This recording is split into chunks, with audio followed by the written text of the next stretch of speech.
Hey everyone, Reptile Sam here. I've got my Lane Labs hat on. Quick shout out to them for having some of the best quality frozen feeders on the market. If you need the top tier quality, Lane Labs is where you want to go. So today we're going to continue in the 8-ball complex series of videos. And you might not know this, but Enchi is actually in the 8-ball complex. So, what's that mean? Well, these animals are all in the same family of alleles and genes. So this little guy right here, this is Yang, and he is my Enchi double het clown pied male.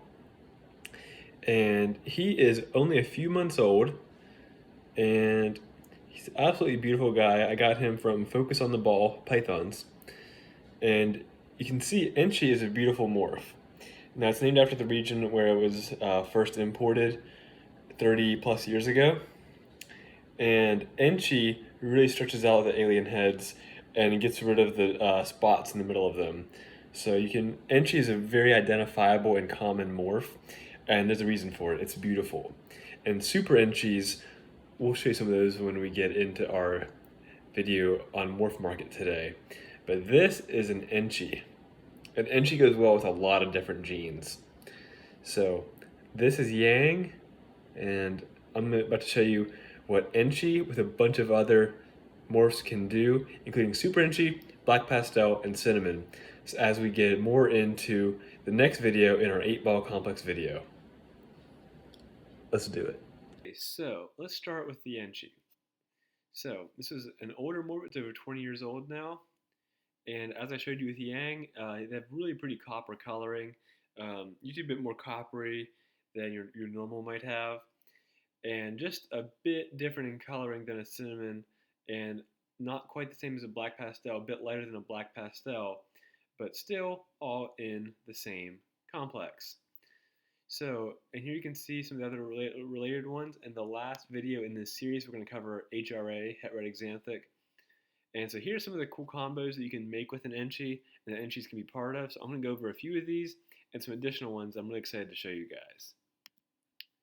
Okay, so first we have the pied Enchi. And so as you know, pied is a recessive gene, so you need 2 copies to make a pied animal.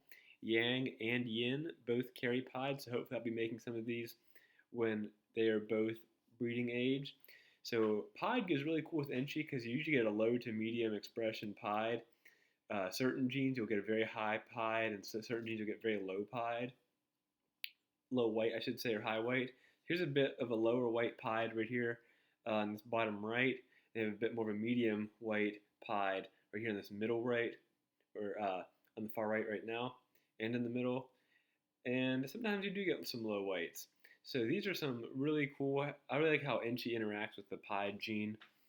It really makes for a really pretty pied ball python. You get some really nice looking animals when you mix in pied with the Enchi. Another one that goes excellent with it, again, these animals are both het for clown, so we will be able to produce some Enchi clowns in a few years when our girl is old enough to produce them. Clown is a really awesome recessive gene. It really throws around the pattern and reduces. It's a pattern reducing gene, and it's recessive. So you need 2 copies to produce these in a pairing. But with Enchi that already pulls apart the pattern a little bit, when you throw a clown in there, you get some really cool. Like this one on the bottom left here is a really cool example. Really, all of these animals look amazing. So Enchi clowns, and some of them are lighter, some are darker, and that's just going to come down to the line breeding that you have. Some animals are just going to be darker or lighter or more yellow or more brown than other ones. So the way that your Enchi clown looks would look different than someone else's, and that's true for most any morph. But Enchi clowns are a super cool morph. So a great combination that you can make with an Enchi. Okay, so this again is we talk about the Enchi clown pied. So we went over the Enchi pied. So when you mix the double recessive clown into here, which again my 2 snakes could make these, but it'll be much rarer because they're het for both of the recessive genes. So there'll be pretty low odds to hit this, but if I do, it'd be really awesome. So you see once you mix clown into the mix, it really reduces the pattern a lot more, and you end up with a lot more white on the animal. So if I were to pair them and I had a lower medium white pied and then a very high white pied, I could probably say with a good amount of certainty that the lower medium white pied is the Enchi pied, and it'd be a 66% chance het clown. But if we get a very high white pied, I'll probably hit the jackpot, and I'll have the Enchi clown pied. So there's some additional genes mixed in with some of these more expensive ones down the line a little bit, but there are some more Enchi clown pieds for selling upwards of like $5,000. There's a pastel Enchi clown pied male for 2,500. So really, just different breeders value the animals different amounts. Older females like these two down here are selling for $6,000. So they're a pretty high dollar animal. So now let's get into Super Enchi. So as you saw Yang, you might think that these don't look too much different than Yang. And you're right, the Super Enchi sometimes doesn't look very different. It might reduce the alien heads a bit more into more uniform striations like on these first two here. But then this third one, you really can tell it's Super Enchi because there's not much patterning going on. So this third one from Dynasty Reptiles, you can really say, oh yeah, that's definitely a Super Enchi. Let's scroll down a little bit. Like this guy right here on the far right, that's definitely visibly Super Enchi. And some of these you just need to know that, trust your breeder that they are Super Enchi and not a regular Enchi. This one on the bottom left from Dynasty, great example of a Super Enchi. So some Super Enchis will just have a bit less pattern, which is what if you're just buying one just for the look, that's really what you're looking for in a Super Enchi. If you're buying them as a breeder, and you can trust the person you're buying from that that animal is a Super Enchi, then that's all you need to know. So Super Enchi means that all the offspring that that animal produces will at least have an Enchi gene. Okay, so now we were talking about Enchi being in the 8-ball complex. Here's what happens when you mix Enchi and cinnamon. So you can see this first one has a bit more pattern than a typical Enchi would have. And the same for the third animal as well. They start to almost get their alien heads back a little bit from where Enchi kind of throws them apart because cinnamon does have that pattern. And you see they almost have a bit of a red look to these animals. Like there's a bit more red, and that's from the cinnamon. So cinnamon's generally a very brown gene, like this guy right here in the middle that I have my cursor on. That is an animal that you see has a little bit less red and more brown. And again, that's from just the line of cinnamon that was bred into that line. This one right here on the left definitely has a bit more red in it. So you really see Enchi and cinnamon mixed really nicely together. Really common mix. That's a really cool ultra male mixed in the cinnamon Enchi. And ultra male is a recessive gene. Banana cinnamon Enchi. So cinnamon Enchi is a really nice combo. Medium dollar snake, really pretty, great animal. So next, let's look at what happens when you mix black pastel into Enchi. So black pastel, as we've already shown a video on this topic, is again in the 8-ball complex. And so these animals again get more pattern. So this animal like right here looks almost like a normal, but you can tell it's a black pastel Enchi because the pattern isn't quite that of a normal. It's has some of that pulling apart that the Enchi gives it, and gets like that real nice dark blacks from the black pastel. So it takes a lot of training for your eyes to be able to recognize a black pastel Enchi. Like this one right here, I might have even guessed that was a normal if I didn't know that it was a black pastel Enchi. So some animals you have to trust that your breeder what you're getting. This one on the left, on the right, is definitely a black pastel Enchi calico, as all three of those genes are very highly present. So every animal is going to look different, and the hardest part about being able to identify snakes just on appearance is learning that they're all going to appear different, even when they have the exact same genes. So it's kind of my little soapbox moment right there. So let's hop on over to this one, and this is the bamboo Enchi. And bamboo is part of the blue-eyed leucistic complex.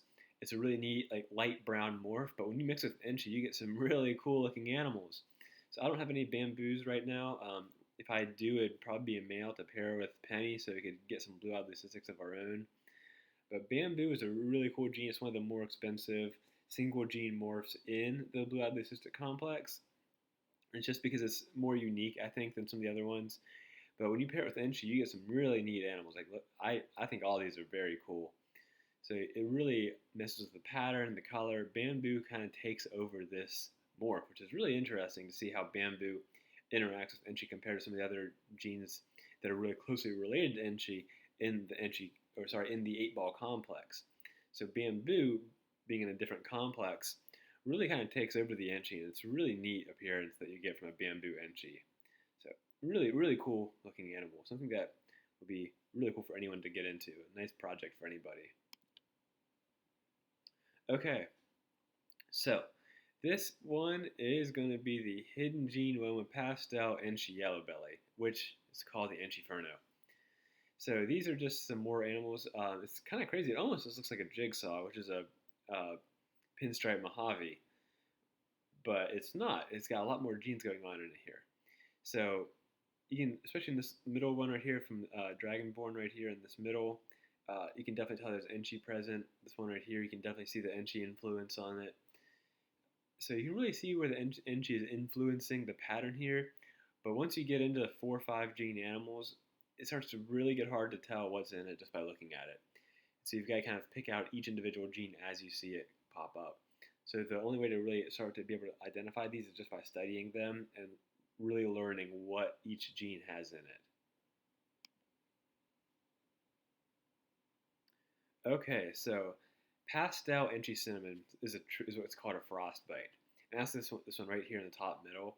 Um, this one on the left doesn't have cinnamon, but this one in the middle does. You can see a difference in these animals. The cinnamon really brings in some more pattern into the animal. So pewter, some people call pewter pastel cinnamon. Some people call it cinnamon black pastel. It's kind of really need to know what the breeder's calling it. This is a really good example of a frostbite right here. Some really pretty frostbites, and again, they're all looking different. This is some really neat looking one on this left side from BHB. But you can get some really neat stuff when you make a frostbite. This is a frostbite coral glow. I really like the look of that one. So people do some really neat stuff with these animals. And so as you can see, Enchi brings a really cool influence to a lot of different morphs. And it really goes well with pretty much anything you want to pair it to. It's a very common morph for a reason. So here's the Triton. And a Triton is going to be a pastel orange dream Enchi fire. And Orange Dream does what it says it's going to do, and you get some really nice oranges in these animals. A lot of people like to pair it with pastel to really wash it out the orange a little bit, and then Fire brightens it up. So this one right here from Morph Nation is a really great example of all of those genes: pastel, Orange Dream, Enchi, and Fire. This one right here is as well. Really cool looking animal. Really like it. But this one's a super Orange Dream as opposed to a regular Orange Dream, and the breeder also says it has super Enchi as well as regular Enchi. So it's really cool animals, all kinds of cool appearances. You guys can pick out your favorite ones. And as you know, we'll have our own pairings up for sale before long as we have our 2022 pairings underway into 23 and should hopefully have some cool stuff for y'all soon. Okay, so this is a cool one. It's called a Yellow Brick Road. And this is a pastel Enchi asphalt. And man, if you get that super asphalt like in this middle one, this is really Yellow Brick Road looking. Very cool animal. And asphalt is a kind of a hard gene to know because asphalt, gravel, and yellow belly all look very similar individually. But if you know you have an asphalt, you can make a pastel Enchi asphalt. You got some really cool animals on your hands. So I wanted to show you guys just what a Yellow Brick Road looks like and see if you guys can tell the difference between this and some of the other morphs that I've shown y'all today. So that's all we've got for today. There's one more video in this series, and just to give you a sneak peek, it's going to be on the het red axanthic, if this page will load up for me. So we'll get to the het red axanthic with our next video, which will be the last in the 8-ball complex series. So until next time, I'm Reptile Sam. I've got Yang here with me, and remember to like and subscribe to our channel. Check us out on Instagram at reptile.sam, and check out our merch, which we have links for in our Instagram bio and in our YouTube bio. See you guys later.